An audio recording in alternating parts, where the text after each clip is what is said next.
Online return প্রকল্প ব্যর্থ হওয়ার পর এবার নিজস্ব দক্ষতা কাজে লাগিয়ে এই ব্যবস্থা গড়ার চেষ্টা করছে জাতীয় রাজস্ব বোর্ড এনবিআর। এজন্য কর্মকর্তাদের নিয়ে একটি স্টিয়ারিং কমিটি ও 4টি টিম গঠন করেছে সংস্থাটি। তবে চলতি বছর রিটার্ন জমায় এই উদ্যোগের সুফল মিলবে না। কর্মকর্তারা জানিয়েছেন, আগামী ফেব্রুয়ারির মধ্যে অনলাইন রিটার্ন চালুর লক্ষ্য তাদের। অনলাইন কর ব্যবস্থা গড়ে তুলতে আন্তর্জাতিক টেন্ডারের মাধ্যমে দায়িত্ব দেয়া হয় বিশ্বমানের প্রতিষ্ঠানকে। সময় পেরিয়েছে বহু, খরচ হয়েছে রাষ্ট্রের কোটি কোটি টাকা, কিন্তু ফলাফল এখন তালাবন্দি। তবে হাল ছাড়তে রাজি নয় এনবিআর। এবার নিজস্ব লোকবল দিয়ে এই ব্যবস্থা গড়ে তুলতে চায় সংস্থাটি। এজন্য ৩২ কর্মকর্তার সমন্বয়ে 4টি বিশেষ দল গঠন করেছে এনবিআর।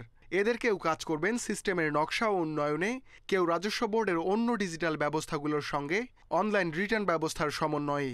কাজের সার্বিক অগ্রগতি পর্যালোচনা করবেন এনবিআর চেয়ারম্যানের নেতৃত্বে 5 সদস্যের স্টিয়ারিং কমিটি। ইয়াং অফিসাররা তারাও দেখলাম যে বেশ উৎসাহী, যে তাদের কিছু অবদান এনবিআর এ তারা দিতে পারবে।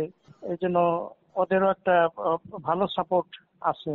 অনলাইন রিটার্ন, তারপরে ই পেমেন্ট, এগুলোর ব্যাপারে আলাদা আলাদা ভাবে ওরা বেশ সফলই মনে হইল। এখন ধরেন এগুলো ইন্টিগ্রেশন প্রয়োজন। তবে এই উদ্যোগেও তেমন আশা দেখছেন না কর আইনজীবী সমিতির নেতারা। তাদের অভিযোগ, কর আইনজীবীরা গুরুত্বপূর্ণ অংশীদার হলেও আগেও তাদের কথা বিবেচনা করা হয়নি, এবারও তাদের মতামত নেওয়া হচ্ছে না। উন্নত দেশগুলোর সাথে আমরা তুলনা করে আমাদের যে ট্যাক্স ম্যানেজমেন্ট আছে এটা আরও ঢেলে সাজানোর প্রয়োজন। ডিজিটাল সময়ের দাবি এটা করতেই হবে। আমরা সেটা যত তাড়াতাড়ি করা যায় এবং সমস্ত স্টেক হোল্ডারদের ফ্রেন্ডলি ইউজ করার মতো হয়, সেই দিকটা আপনার মাথায় রেখে এই কাজটা আগায় নিতে হবে। এনবিআর কর্মকর্তারা জানান, নতুন উদ্যোগের পাশাপাশি পরিত্যক্ত বাইট্যাক্স সিস্টেমও প্রকৌশল বিশ্ববিদ্যালয় বুয়েটের মাধ্যমে পরীক্ষা করা হচ্ছে। পরীক্ষায় বাইট্যাক্সের সবকিছু ঠিক পাওয়া গেলে নতুন সিদ্ধান্ত নেওয়া হবে। সিস্টেম অডিট এর জন্য বুয়েটকে লেখা হয়েছে। এই সময়ের মধ্যে যদি অডিট সিস্টেম অডিটের রিপোর্ট পাওয়া যায়, তখন আমরা সম্মিলিতভাবে সিদ্ধান্ত নিব।